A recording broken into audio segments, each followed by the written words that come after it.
Y bueno, ¿listos mis hermanos? Perfecto. Vamos a comenzar con esta pregunta. Menciona, tomando en cuenta que cuando mentimos, no mentimos a los hombres, sino al Espíritu Santo, ¿puede un cristiano mentir en ciertas situaciones cuando está en juego la vida de una persona? Repito, tomando en cuenta que cuando mentimos, no mentimos a los hombres, sino al Espíritu Santo, ¿puede un cristiano mentir en ciertas situaciones cuando está en juego la vida de una persona? Bueno, Yeah. hemos visto en la historia bíblica que se han dado situaciones así. Cuando vemos que los 12 espías fueron a explorar la tierra, hasta cierto punto Rahab mintió. Y en la historia reciente, comparado con la historia bíblica, podemos ver el caso de la mártir Corrie ten Boom en Rotterdam, cuando ella y su familia eran propietarias de una joyería y venían los agentes de la Gestapo preguntando si ahí había judíos y ella decía que no. Me viene a la memoria esas dos situaciones. Como regla general, con toda limpia conciencia, nosotros tenemos que hablar la verdad, no importando las circunstancias. Y no estoy hablando de una ética situacional. Eso es un valor absoluto. Debemos siempre hablar de verdad. Satanás es llamado padre de mentira. Y la verdad está asociada a Dios y a todo su consejo. Yo creo que Dios tolera ciertas situaciones donde tenemos que elegir entre un mal menor y un mal mayor. Exacto. Déjeme decir esto. Creo que en este caso, como en otros también, hay que aplicar una jerarquía de valores. Es decir, el supremo valor es la vida. Y tú tienes que defender la vida por encima de todas las cosas. En adición a eso, esa verdad que nosotros tenemos que defender es cuando está asociada a la supremacía y lo que es Cristo. ¿Qué significa esto? Si personas perversas vienen buscando mi vida para que yo niegue a Cristo, yo tengo que estar dispuesto a dar mi vida por Cristo. Ahora, cuando vienen a buscar la vida de otros y yo puedo decir, ellos no están involucrados, sino yo creo que esa es la voluntad de Dios. Cuando vinieron a arrestar a Cristo, todos ellos estaban involucrados. Incluso a Pedro le dijeron, tú también eres uno de ellos. Él mintió y no sufrió las consecuencias porque Dios tuvo misericordia de él. Sin embargo, Cristo dijo, dejadlo ir a ellos, porque los amó hasta el fin. Entonces tenemos que hacer esa distinción. Como en toda situación nebulosa, así como esta, tenemos que evaluar cada situación de acuerdo al contexto inmediato. Pero el principio general es que tenemos que hablar la verdad, no importa la circunstancia. Correcto. Y sobre todo considerando también el hecho de que al nosotros pensar, voy a mentir para hacer un bien, estamos menospreciando al Dios omnipotente que puede hacer cualquier cosa. O sea, no estamos confiando también en esa área de que Dios puede proveer una salida, un escape a una situación que nosotros pensamos que va a ser por un bien. Entonces vamos por el principio absoluto de que la verdad siempre sobresale. Y obviamente es la parte humana que decimos, comenzamos a dudar, pero si es que yo diría esto, puedo decir, pero el problema con eso es el hecho de que nuestra naturaleza pecaminosa no va a poner un límite diciendo, como en estas cosas puedo mentir, sino que vamos a botar esa barrera y vamos a extendernos en diferentes cosas. Es lo mismo con el divorcio. esta respuesta amerita una conferencia de varios días. No va a ser ahora. Digo, si ellos quieren continuar, ellos continúan, yo me voy. Pero lo mismo ocurre con el divorcio. ¿Se puede divorciar una pareja cristiana? Principio general, no. Ahora, hay que ver cada caso de manera particular. Y creo que creamos confusión cuando a situaciones que ameritan ver cada una de ellas en su contexto, damos una respuesta absoluta sin saber qué envuelve cada concepto. Por eso lo aclaro. Como principio general, nosotros somos amantes de la verdad. Cristo es la verdad, nosotros estamos llamados a decir la verdad y no a mentir, porque eso es un pecado. Los mentirosos no entrarán al reino de los cielos, se fustiga al testigo falso. Ese es el principio general. Sin embargo, nosotros tenemos que evaluar cada situación. ¿Por qué? Porque vemos en la Biblia excepciones de entre un mal menor por un mal mayor. La palabra de Dios dice, yo sé que usted tiene más que decir que yo, pero déjeme decir esta cosa. La palabra de Dios nos enseña que el que cree y fuere bautizado, ¿qué dice la Escritura? Será salvo.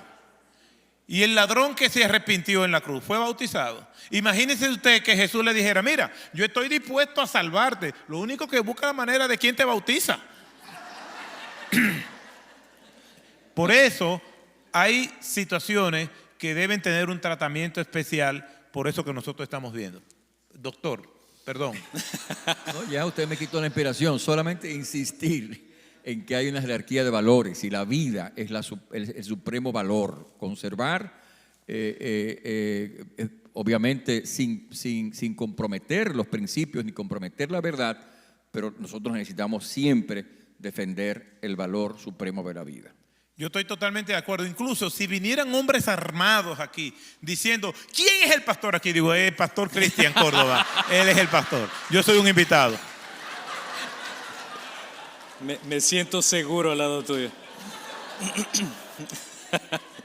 No es mentira. Aquí hay una pregunta, si es que quieren ir a sus Biblias. 1 Corintios capítulo 2, versículo 13. 1 Corintios 2, 13. Quieren saber el significado de esto, pero creo que vale la pena analizarlo en el contexto con el versículo 12, que menciona, y nosotros hemos recibido no al espíritu del mundo, sino el espíritu que viene de Dios, para que conozcamos lo que Dios nos ha dado gratuitamente, de lo cual también hablamos no con palabras enseñadas con sabiduría humana, sino con las enseñadas por el Espíritu, combinando pensamientos espirituales con palabras espirituales. La pregunta, ¿cuál es, hermano? ¿Cuál es el significado de estos versículos? Bueno, me parece que la lectura en esa versión clarifica el concepto. Cuando dice allí que no, obviamente hemos recibido el Espíritu de Dios y el Espíritu de Dios nos ayuda a entender lo que Dios nos ha dado, los dones que Dios nos ha dado, y luego al compartirlo, al transmitirlo, al hablarlo, estamos hablando lo que está de acuerdo con lo que el Espíritu Santo nos enseña. Entonces, creo que el pasaje está bastante obvio en el contexto de la pregunta, ¿no? Yo lo conecto con 1 Corintios 2:14, porque el hombre natural no percibe las cosas Sí, que el son del siguiente Espíritu de versículo Dios. que viene ahí. No Exacto. lo percibe, por más que le expliquemos, una persona puede entender la narrativa bíblica en el contexto histórico, pero la verdad bíblica que lleva a un encuentro con Jesucristo y a someterse a su palabra es solamente por el Espíritu de Dios.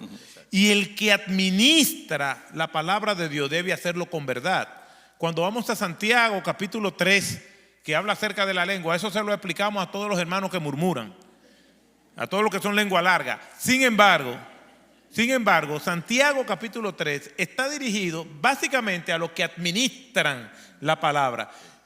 Y comienza diciendo, no hagáis mucho de vosotros maestros, porque recibiréis mayor condenación. El que se para en un púlpito, el que se coloca a enseñar, automáticamente está mostrando una autoridad y va a influenciar. Por eso el Señor le dice a los fariseos, ustedes son unos ciegos, enseñan mal la palabra, guía de ciegos que entienden mal.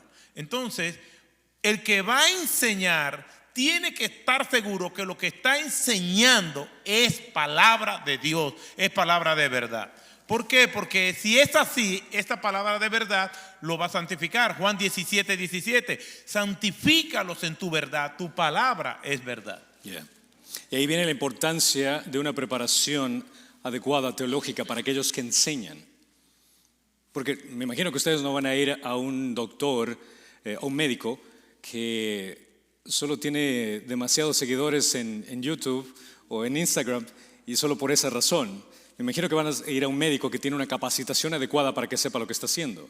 Entonces también la responsabilidad de una persona que enseña la palabra de Dios, por lo menos quieren una persona que viene preparándose de una institución teológica que por lo menos le da una credibilidad de que lo que está enseñando ha pasado por un proceso que sabe analizar las escrituras, puede enseñarlas y sobre todo que sea una persona que continúe aprendiendo por el resto de su vida.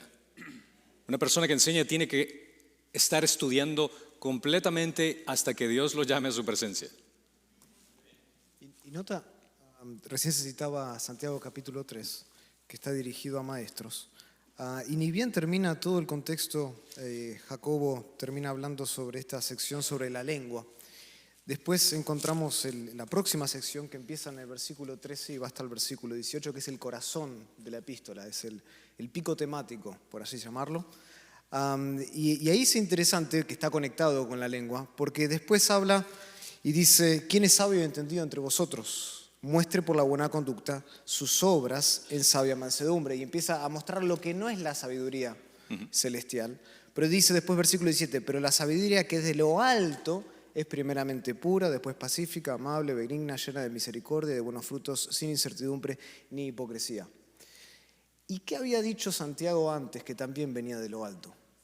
Si uno va al capítulo 1, versículo 17, dice, toda buena dádiva y todo perfecto desciende ¿de dónde? De lo alto, del Padre de las luces, en el cual no hay mudanza ni sombra de oración. Él de su voluntad nos hizo nacer por la palabra de verdad.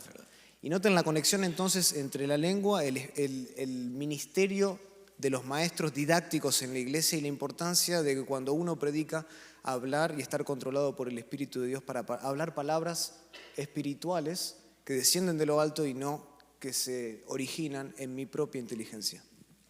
Amén. Y solo quiero hacer un hincapié que en la mayoría de los casos, casi el 98% de las respuestas a versículos es el contexto. Solo lee el contexto y te aclara prácticamente muchas de las dudas. Otra pregunta. He escuchado casi todas las oraciones, empezando por ejemplo Padre Nuestro y Jesús. Entonces, ¿podemos orar al Espíritu Santo solamente? Claro que sí, claro que sí. Nosotros podemos encontrarnos en situaciones donde necesitamos discernimiento. En el contexto donde el Señor le dice a sus discípulos que Él guiará a toda verdad, Él también es llamado el Espíritu de verdad. Y cuando nosotros vamos a Hechos capítulo 8, versículos del 26 al 40, vemos que es el Espíritu de Dios que dirige a Felipe y lo arrebata y lo lleva de un lugar a otro. Entonces, no es antibíblico decir, oh Espíritu de Dios, guíame, dame sabiduría, porque es el Espíritu de Dios quien nos está guiando. Ahora, eso que nosotros vamos a pedir es en el nombre de Jesucristo, porque nosotros no tenemos los méritos, simplemente porque yo se lo pida, Él me lo dé.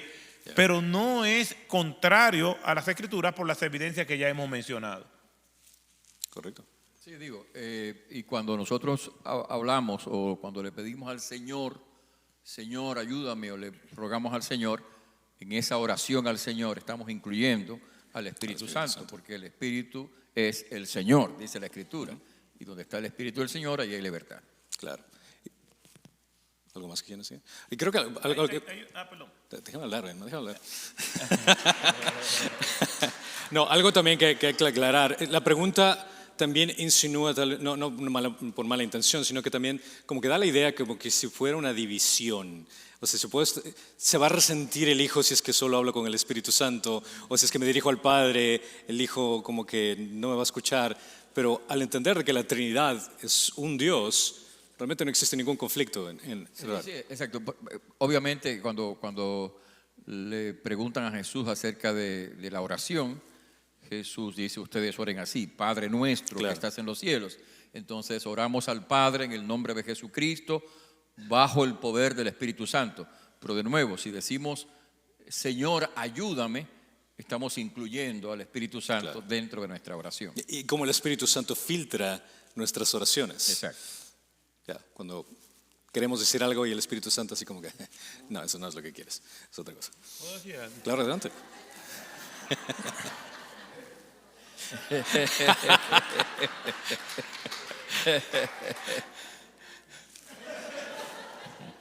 Gálatas capítulo 4 verso 6, y porque sois hijos, Dios ha enviado el Espíritu de su Hijo a nuestros corazones, clamando, Abba, Padre.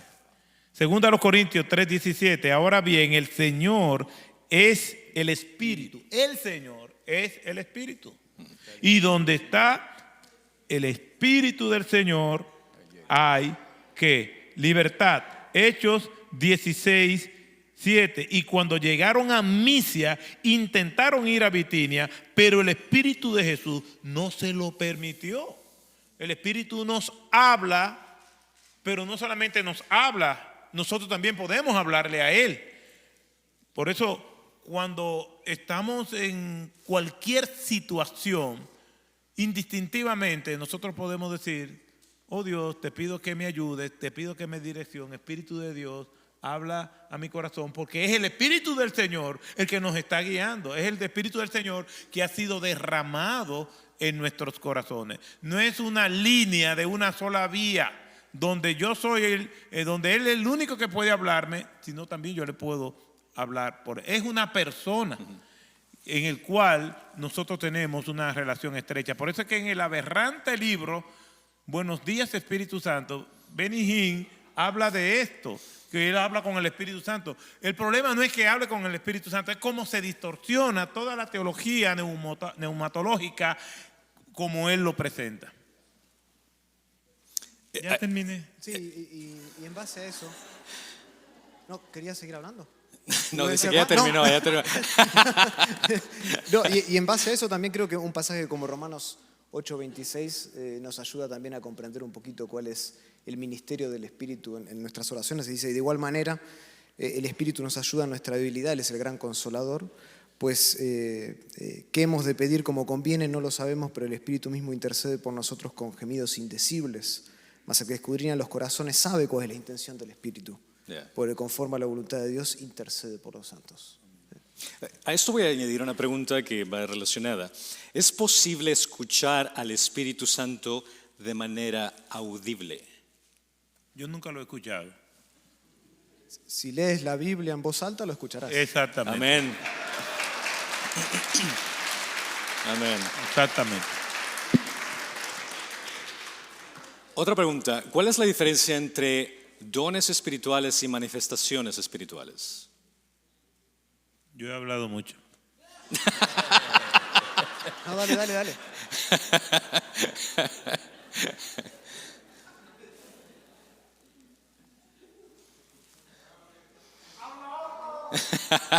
El Espíritu me dijo que me calle.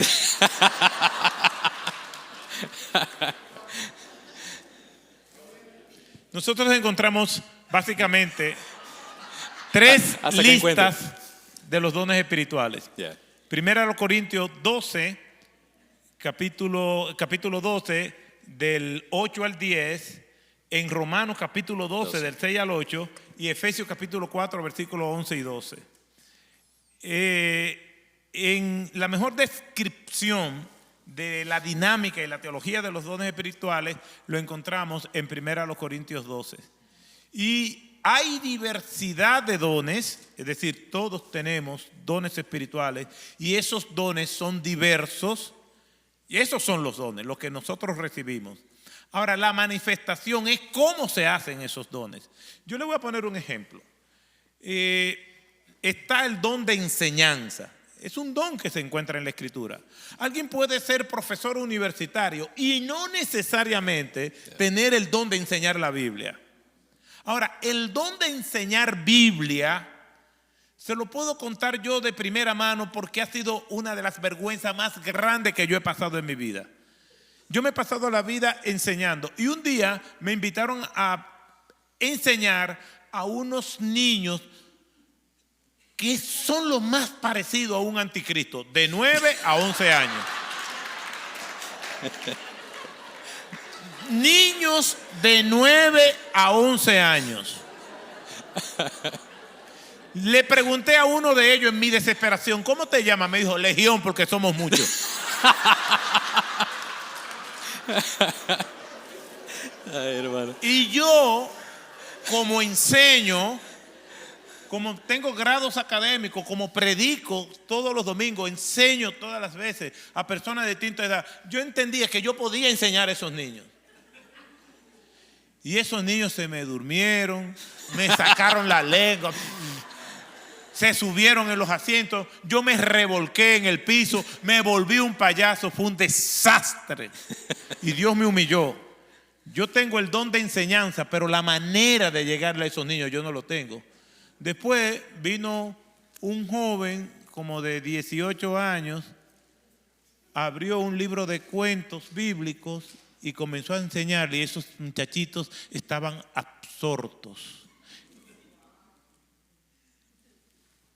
Tenemos el mismo don de enseñanza, pero la manera de hacerlo, yo no tengo las habilidades que tiene ese joven que ni siquiera la high school había terminado. Pero Dios lo capacitó para llegarle a ellos. Pero quizás si tú lo pones a ese joven a enseñarle a adultos como yo, que yo estaba loco porque se hiciera eso para yo sentirme mejor, él va a ser un desastre. Entonces, la manifestación es el don en práctica, hecho evidente. De nada sirve yo tener un don y no lo pongo en funcionamiento. Y creo que tenemos que enseñar estas cosas. De igual manera, hay personas que tienen un amor extraordinario por enseñar a personas con poca escolaridad. Yo estaba en la selva amazónica y estábamos enseñando a unos pastores y un pastor dijo, en la vida, uno de los que estábamos enseñando, uno de ellos dijo, en la vida cristiana no hay atajo, shortcut, no hay un atajo. Y aquellos hermanos indígenas se quedaron así. Y él preguntó, ¿ustedes saben lo que es un atajo? Estábamos en la comunidad de Nauta, a orillas del río Marañón. Y el río Marañón junto con el río Ucayali es donde dan inicio al Amazonas. Y él trató de explicarle lo que era un atajo y ellos no entendieron. Entonces a él se le ocurrió la brillante idea. Imagínense que hagamos una carretera, una autopista desde aquí hasta Lima. Uno levantó las manos y dijo, eso no es posible. Sí, pero vámonos a imaginarnos eso.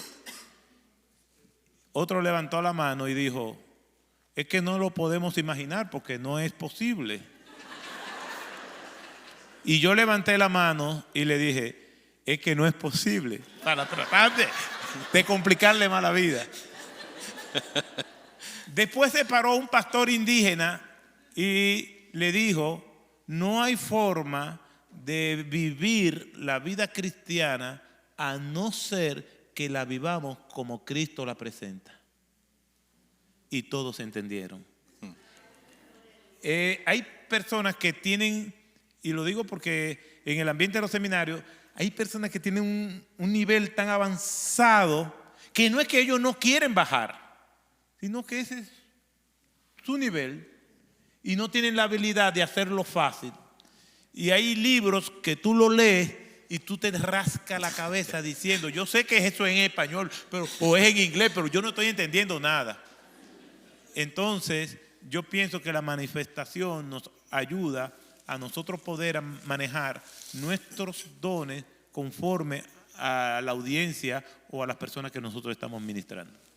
¿Algo más que tal vez quieran añadir? Sí, bueno, adelante, digo, eso concordando con lo que dice el pastor Otto, una manifestación del Espíritu Santo es la manera como está operando el Espíritu Santo, y como lo ha dicho, usted puede tener un don de enseñanza, por ejemplo, y no necesariamente tiene que operar en la misma manera que opera el don de enseñanza en otra persona. Entonces, hay formas diferentes de manifestar el don del Espíritu. Habiendo dicho eso, no voy a ir en contra.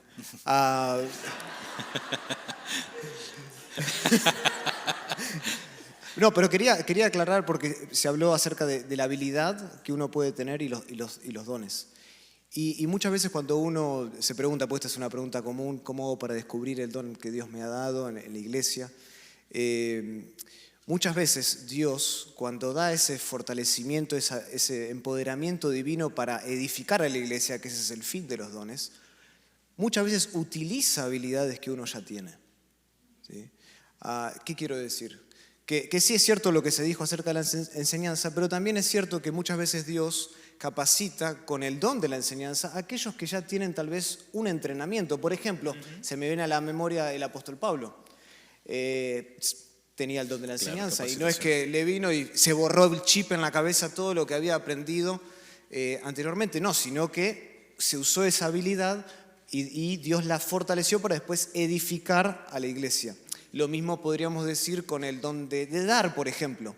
Es cierto que una persona puede tener el don de dar que no tenga muchos recursos financieros, pero ¿en dónde se ve más? En aquella que por ahí tiene más recursos y tiene un corazón para dar. Entonces, simplemente quería hacer esa acotación de que también es posible que Dios utilice habilidades que alguien ya tiene y las agudice para fines espirituales. De hecho, el don de dar es de los dones menos comunes que yo conozco. Conectando con el hecho de dones, aquí está una pregunta que dice, ¿existe el don de sanación de enfermedades o de reprender demonios? Bueno, yo voy a hablar de mi experiencia. Esto es un debate Algunos de dicen no acabar. algunos dicen que tú, Otto, reprendiste a la legión, el niño ese. ¿Sí? Claro, no, aparte de ese ejemplo, ¿cuál otro? Este es un debate porque tiene que ver con el patrimonio teológico que la persona haya adoptado. Básicamente están los cesacionistas que creen que estos dones extraordinarios ya han pasado, y están los continuistas que creen. Yo creo y me identifico mucho con la posición de Wayne Grudem.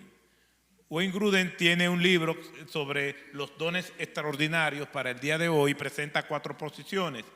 Y él se identifica, y yo me sindico entre esos, que debemos ser abiertos pero cautelosos.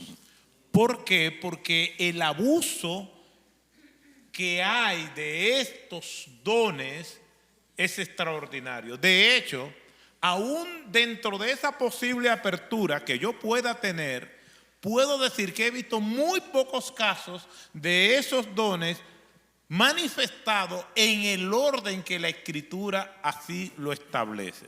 Entonces, pienso, si me preguntan, ya encerrándolo todo, yo estoy abierto pero cauteloso, tomando en cuenta que he visto en casi toda mi experiencia ministerial que el orden establecido en las Escrituras se ha llevado como ella lo dice.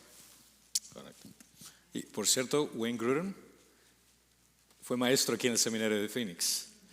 Fabuloso maestro, y tuve el privilegio de poder estar sentado bajo su enseñanza. Déjame añadir algo sobre lo que dice el hermano, el pastor Otto. Comparto esa experiencia, ese punto de vista, sobre todo porque no veo, porque es decir, hablando aquí de los que piensan que esos dones cesaron, yo no veo personalmente ningún dato en la Escritura que me diga que esos dones cesaron.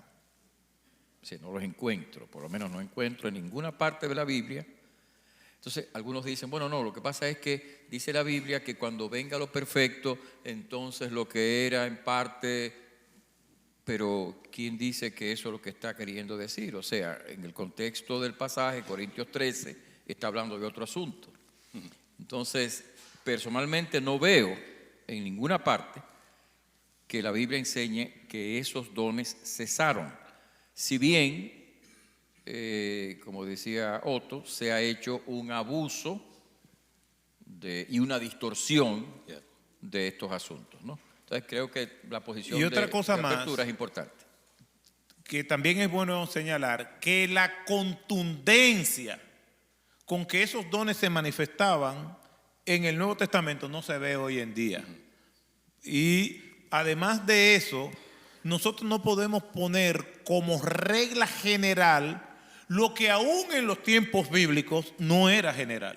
Por ejemplo, nosotros vemos milagros de multiplicación de panes y los peces, como lo hizo Jesús. Lo vemos hoy en día, sí. O nosotros debemos pensar que quizás nosotros somos los agentes que el Señor puede usar para multiplicar los panes y los peces a través de entrando la mano en nuestros bolsillos. Ah, no, ahí no nos gusta. Lo que queremos, Señor, bendice. Lo que antes eran sanidades que no tenían cura, hoy hay gente que se muere porque no hay condiciones económicas para recibir las atenciones médicas pertinentes. La desigualdad que hay de tantos hermanos pasando necesidad porque la iglesia no ha asumido su rol de compartir con el que padece necesidad. También creo que debemos hablar de muchas cosas que están a nuestro alcance que hoy no se hacen. Y por supuesto, si eran milagros, es no solamente porque violan las leyes de la naturaleza, sino porque tampoco son muy frecuentes. Y los que andan promoviendo, vengan que yo voy a hacer milagro, es contrario a las escrituras. Porque si es milagro, no es porque solamente viola la ley de la naturaleza, sino porque no es común que ocurra. Entonces también hay que tomar en cuenta eso. Es por eso que esos eventos de miércoles de milagro que el Espíritu Santo va a hacer, sanar No gente así creo como eso. que... De hecho también, no es verdad que la fe es la que va a determinar que algo ocurra. Yo puedo tener toda la fe del mundo, si Dios no quiere, eso no va a ocurrir. Podemos citar Juan, capítulo 5, el paralítico de Betesda. Jesús va allí y había una multitud de personas que estaban tiradas en un panorama totalmente deprimente. Y de esa multitud, Jesús sanó a uno solo. Y todos tenían fe, incluso el paralítico de Betesda. Tenía fe equivocada, pero más que la fe, lo que prevaleció fue la soberanía del Señor. Así que eso que todos van a ser sanados, porque estos modernos sanadores que andan por ahí, cuando sanan y la persona por la cual están orando no se sanan, le dice, lo que pasa es que tú no tuviste fe. Entonces el culpable soy yo. ¿Qué fe tenía Lázaro, un muerto? Sin embargo, el Señor lo levantó de los muertos. Amén.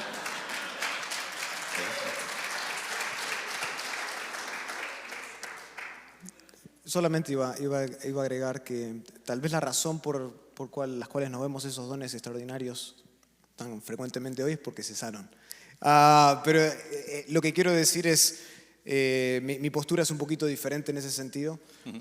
Cuando voy al Nuevo Testamento yo sí encuentro razones para ver que ciertos dones como los dones extraordinarios no están en operación hoy de la misma manera, o no están en operación porque cumplieron un objetivo y un fin en el primer siglo que hoy ya no están. Y me viene a la memoria, por ejemplo, una de las listas de los dones que también están en el Nuevo Testamento está en Efesios. Algunos consideran que Efesios capítulo 4, versículo 11 es parte, y ahí se menciona cuando dice el mismo constituyó a unos apóstoles, a otros profetas, a otros evangelistas, a otros pastores y maestros. Entonces algunos añaden el pastor maestros como un don más. Ahora, nadie, y creo que nadie estaría en disputa de que hoy en día ya no hay apóstoles, y el apostolado era un don que fue dado. Entonces vemos claras evidencias de que también hay ciertos dones que han cesado. Por ejemplo, una de las señales de que uno era un apóstol era no solo que tenía que ver al Señor resucitado, no solo comisionado por el Señor, que lo vemos en Hechos capítulo 1, incluso en la elección del reemplazo de Judas vemos que Jesús lo elige, guía esa elección. Y por último, que tenía que tener señales. Una de las virtudes o una de las marcas del apostolado, y eso lo vemos en 2 Corintios capítulo 12, donde dice: con todo, dice Pablo, está defendiendo su apostolado, las señales de apóstol han sido hechas entre vosotros en toda paciencia por señales, prodigios y milagros. Por eso que ya no pueden haber más apóstoles hoy, porque nadie ya ha visto al Señor resucitado. Y de la misma manera, como no hay apóstoles, también podríamos decir que hay ciertos dones, como por ejemplo el de milagros, que cumplieron un fin específico. Uno, cuando estudia la Biblia, ve 3 eras. Por ejemplo, la era de Elías, de Eliseo, donde habían milagros. Uno puede ver también en el Nuevo Testamento, ve la era de Moisés. Y esas eras abarcan unos 200 años, donde claramente Dios operaba, suspendía las leyes naturales y interrumpía, por así decirlo, para confirmar que el mensaje de esa persona era de origen divino y no era humano. Y en el Nuevo Testamento, en el primer siglo, esa era una forma de confirmar, por ejemplo, el apostolado. Claro. Entonces, a mi manera de ver, cuando entiendo el mensaje del Nuevo Testamento, en ese sentido yo no soy abierto, pero soy cesacionista en ese sentido. Okay. No, y aprecio muchísimo la diferencia de perspectivas en esa área. Es lo que me gusta, que seguimos siendo hermanos, vemos la perspectiva diferente. Mi posición vendría a ser más o menos igual. De la misma forma, cuando vamos a analizar las Escrituras, vemos que los milagros tenían un propósito. Los milagros de Jesús era para acreditar que Él era el Mesías.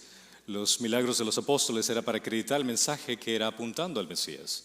Ahora, cuando se trata acerca de milagros en la actualidad, ¿que Dios es capaz de sanar a alguien hoy? Por supuesto. Él lo puede hacer en cualquier momento, en cualquier lugar, cuando Él quiere, con un propósito de glorificarlo a Él. Creo que el error viene a ser cuando nosotros tenemos la mentalidad de leer las Escrituras y pensar de que, mira el milagro, pero te enfocas en el milagro, pero no en el propósito del cual se dio ese milagro. Y ahí es donde viene esa tergiversación de querer hacer manifestaciones de milagros y cosas por el estilo, donde se les atribuye a las personas: mira, este es el apóstol que tiene el don de milagros y cosas por el estilo, que viene a darte una palabra fresca, una palabra nueva. Ahí es donde viene el error que tergiversa lo que es la intención de las Escrituras. Pero reitero, que Dios hace milagros. Considera el milagro más grandioso que hace Dios en la actualidad hoy es lo que hace el Espíritu Santo en revelarnos a Cristo y transformar vidas para la gloria de Dios. Yo quiero señalar que, si bien es cierto, en Efesios capítulo 4, versículos 11 y 12, menciona apóstoles, menciona profetas, evangelistas, pastores y maestros, pero también en 2 Corintios se menciona a los pastores, se menciona a los que hacen sanidades, y se menciona allí también. O sea que yo tendría que emplearme muy a fondo para decir, bueno, en sácame a los apóstoles porque no son vigentes, pero también sácame a los maestros. Entonces yo pienso que en los minutos que estamos aquí no vamos a resolver el problema.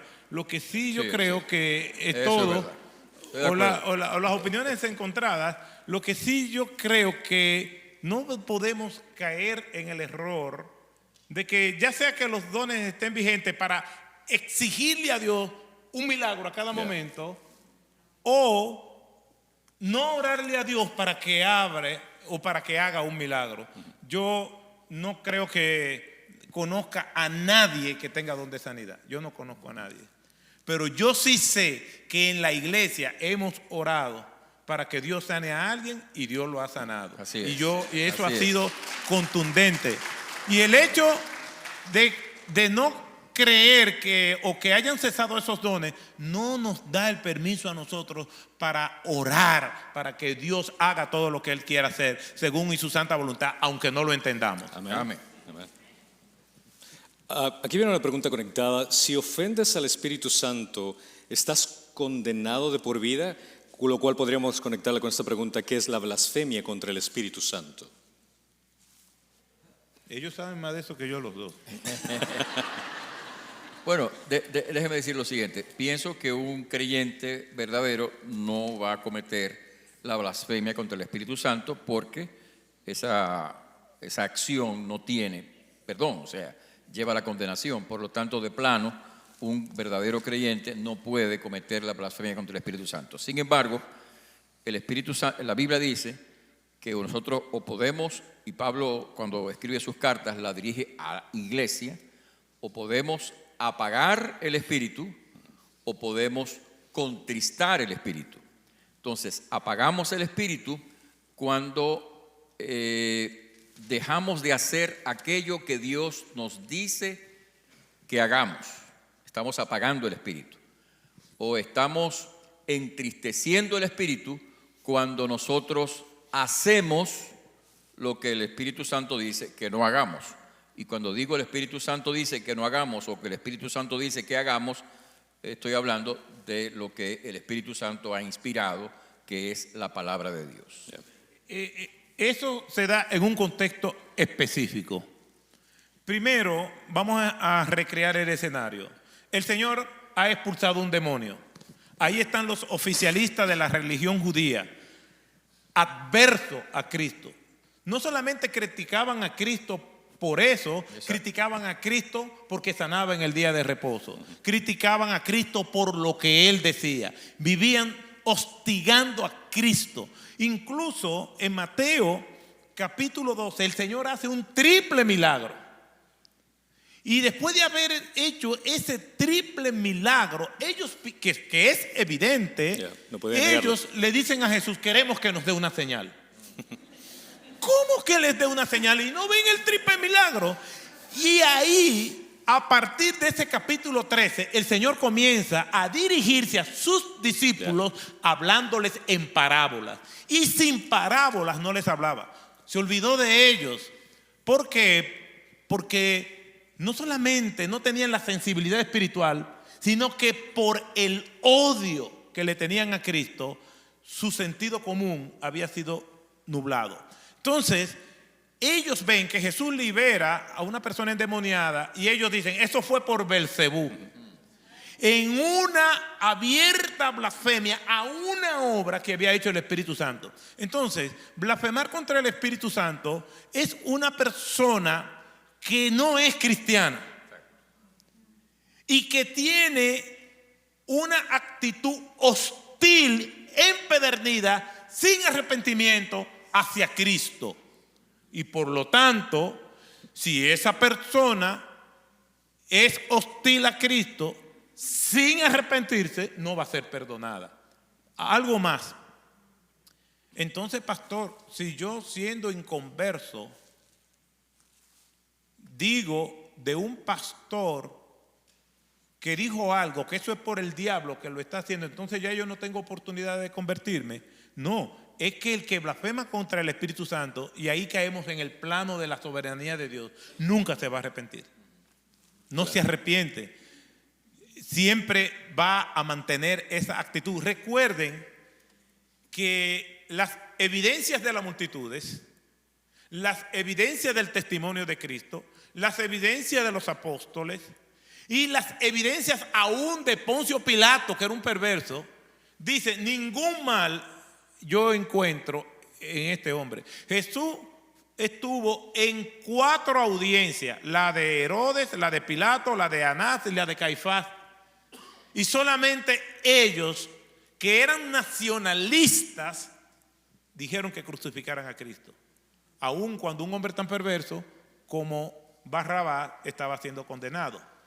Más aún, ellos le dijeron: si tú no condenas a Cristo, no eres amigo del César.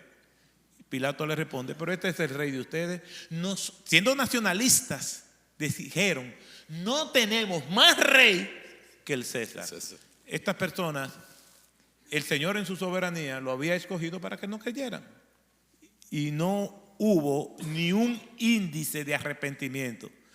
Había otros iguales que ellos, que eran fariseos, entre ellos Nicodemo, que se acerca a Jesús en Juan capítulo 3 y le dice, sabemos que vienes de Dios porque nadie puede hacer las señales que tú haces si Dios no está con él. Él habla en plural, sabemos. Probablemente estaba él, José de Arimatea, Gamaliel, quién sabe. Pero la mayoría habían endurecido su corazón frente al Señor, habían blasfemado y no iban a ser perdonados porque nunca se iban a arrepentir. Y esto es algo que solamente queda en la esfera de Dios. Nosotros no tenemos, por lo menos yo no veo que tengamos erudición para decir, este blasfemó y no se va a convertir, porque Pablo persiguió a la iglesia y mató. Si hubo una persona que blasfemó y asesinó cristianos, fue Pablo. Pero Pablo se arrepintió y el Señor lo escogió para salvación. Quiero culminar con esta pregunta que tiene varios votos aquí, pero vamos a hacerla. ¿Qué diferencia hay entre el don de profecía a alguien quien se denomina profeta por oficio?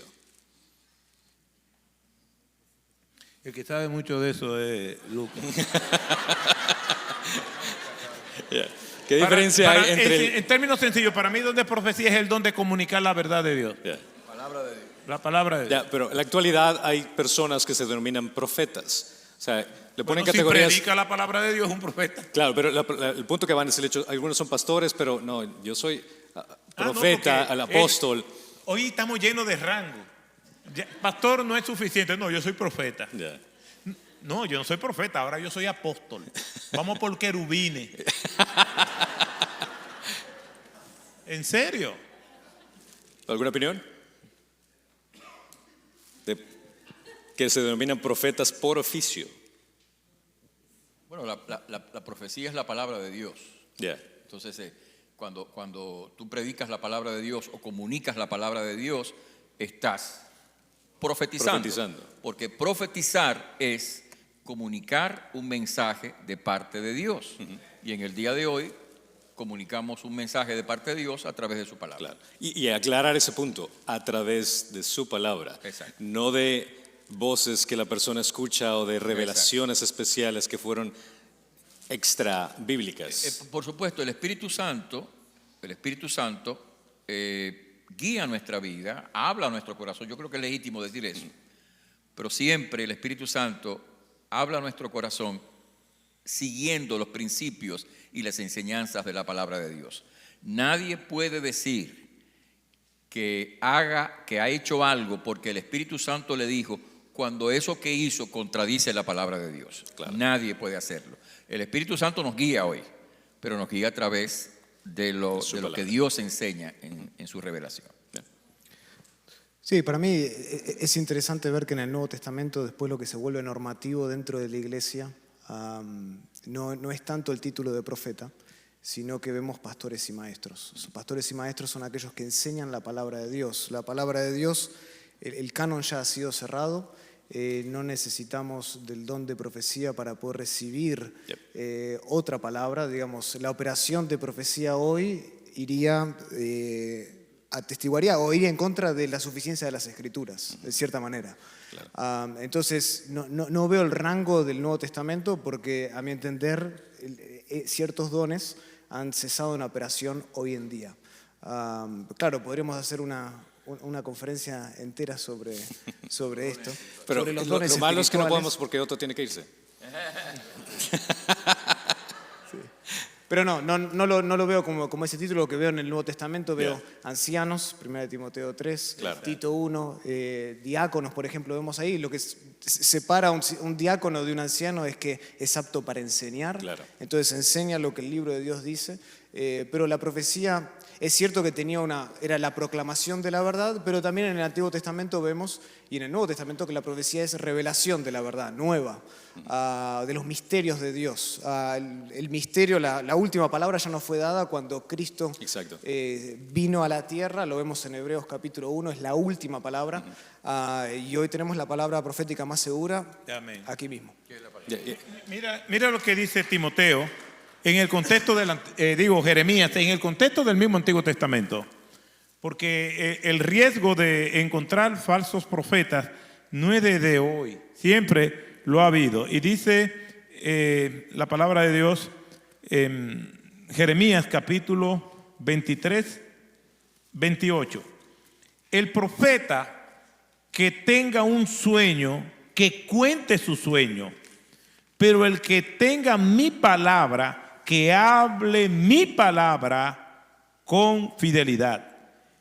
¿Qué tiene que ver la paja con el grano? Declara el Señor.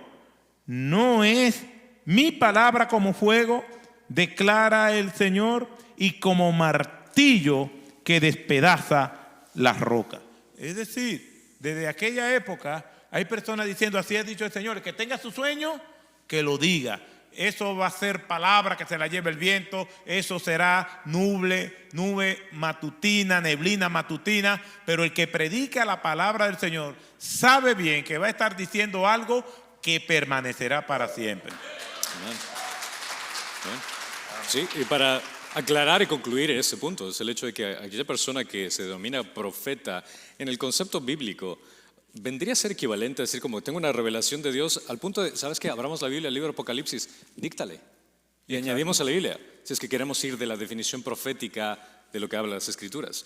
Pero ya no existe necesidad porque en Cristo tenemos lo último que necesitamos saber. Amén. La profecía es la palabra. Miren, esto ya terminamos, ¿verdad? Ya. Pero quiero para que ustedes vean hasta dónde llega la cosa, que en un pueblito había una persona que estaba profetizando y siempre dicen pueblo mío, como que es Dios que está hablando a través de ellos. Pueblo mío, mira, yo te digo tal cosa, pueblo mío, yo te digo tal cosa. Y estaba moviéndose de un lado para otro en el altar, pueblo mío, y no advirtió que había una bocina al lado del altar y se da un golpe y se le zafó una mala palabra. Y sabiendo lo que había dicho, dijo lo siguiente: a veces tengo que hablarte así, pueblo mío. Oiga cómo son las...